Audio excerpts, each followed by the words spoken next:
warga negara Indonesia karena Indonesia adalah salah satu negara terbesar di dunia. Indonesia juga memiliki banyak keanekaragaman perbedaan, mulai dari agama, suku, ras, budaya, bahasa, dan masih banyak yang lainnya. Dari banyaknya perbedaan itulah yang harusnya menjadikan kita sebagai warga negara Indonesia harus bangga terhadap negara Indonesia. Karena banyaknya perbedaan itu pula, Indonesia bahkan semakin kaya dan semakin dikenal oleh bangsa lainnya. Kita sebagai warga negara Indonesia perlu sadar akan hal itu juga. Indonesia adalah negara yang besar. Kita wajib menjaga keutuhan bangsa dan negara tercinta ini. Jangan sampai kita sebagai warga negara asli ini malah merusak atau bahkan mempunyai cita-cita untuk memecah persatuan dan kesatuan bangsa Indonesia itu sendiri. Selain itu, Indonesia juga negara yang penuh dengan keragaman dan berbagai aneka budaya bangsa. Mulai dari baju tradisional, rumah adat, hingga makanan khasnya. Semua suku budaya di Indonesia memilikinya. Indonesia juga terkenal sebagai negara agraris, yaitu negara yang mempunyai lahan yang sangat luas dan mempunyai tanah yang subur. Indonesia juga mempunyai 33 provinsi, mulai dari Provinsi Nanggroe Aceh, Darussalam, Sumatera Barat, Banten, Jawa Timur, Bali, Nusa Tenggara Timur, hingga sampai Papua.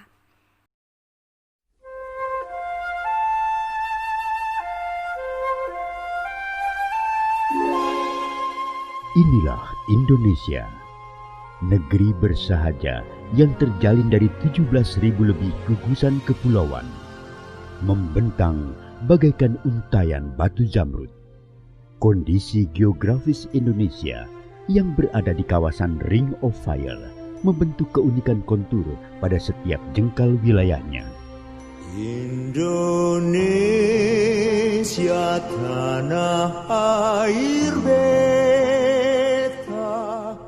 lautan lepas, pegunungan nan gagah, hingga hamparan sawah.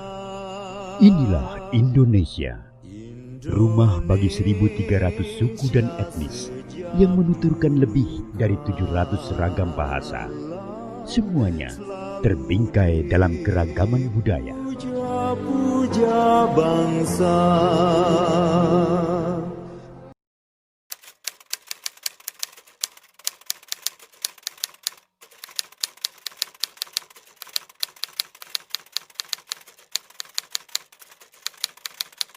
Special Report Jalan Terang Reformasi 98. Ya, dan pemirsa, pendudukan gedung DPR MPR oleh mahasiswa kala itu merupakan titik kulminasi gerakan menuntut Pak Harto lengser.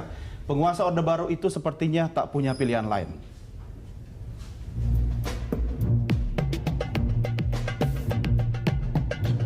Kestabilan ekonomi dan politik adalah hal yang kerap didengungkan rezim Soeharto.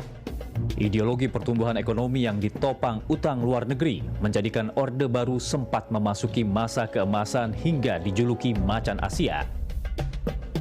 Namun pondasi ekonomi yang rapuh karena dibangun dengan budaya korupsi, kolusi, dan nepotisme membuat pertumbuhan tinggi bukan bangunan yang kokoh. Belum lagi stabilitas politik yang semu karena ditopang pendekatan militeristik. PDB-nya tumbuh 8%. Barang-barang dari luar tidak boleh diimpor. Jadi kemudian monopoli, kemudian distorsi yang terjadi. Misalnya Anda bayangkan dulu monopoli monopsoni cengkeh ya, mobil nasional, terigu, semen, kartel yang direstui oleh pemerintah. Nah, akibatnya apa? Terjadi distorsi yang menimbulkan rente ekonomi itu meningkat luar biasa.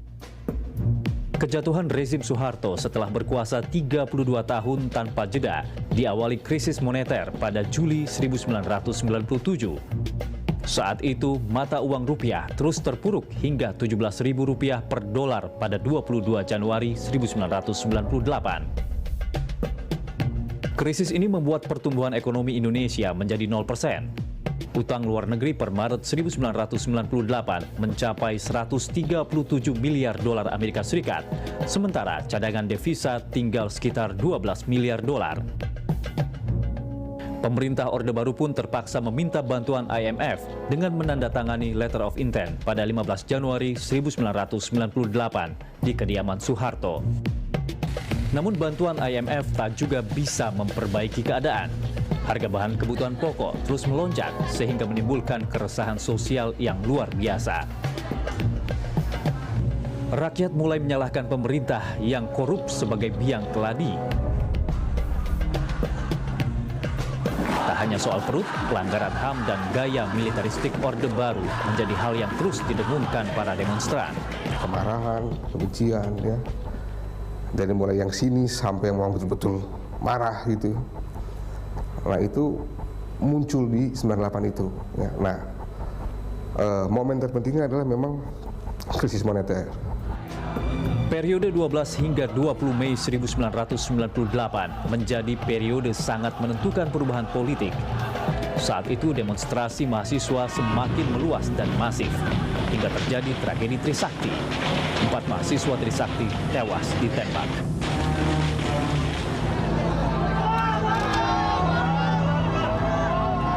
Berita tewasnya mahasiswa tak ayal menjadi pemantik kemarahan. Demonstrasi semakin besar.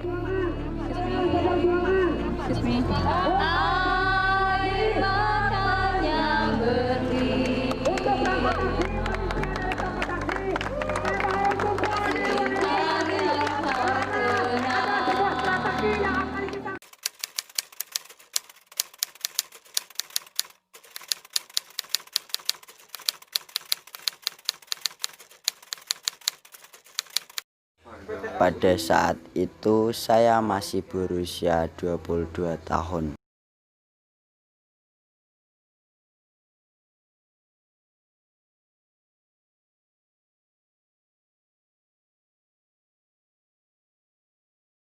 Pada tahun 1967, Soeharto menjabat sebagai Presiden Indonesia yang menggantikan Presiden Soekarno saat itu.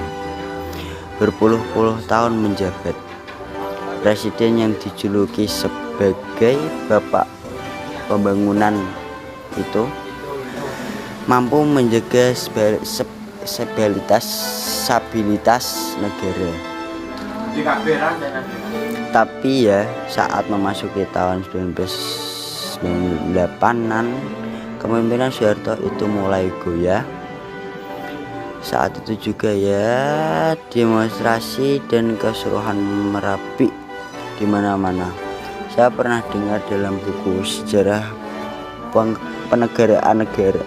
penggeraan nasional yang ditulis demonstrasi mahasiswa ini bermula lantaran krisis ekonomi yang menghantam Indonesia pada tahun 1998.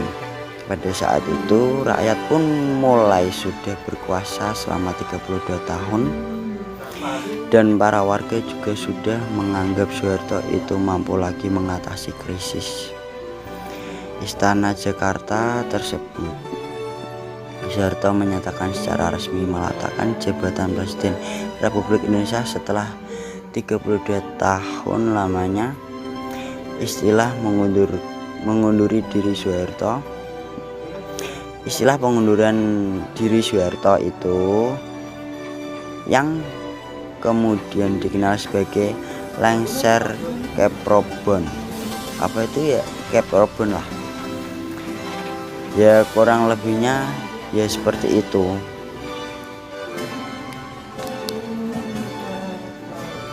Pada waktu itu juga saya ya tidak merasakan apa-apa.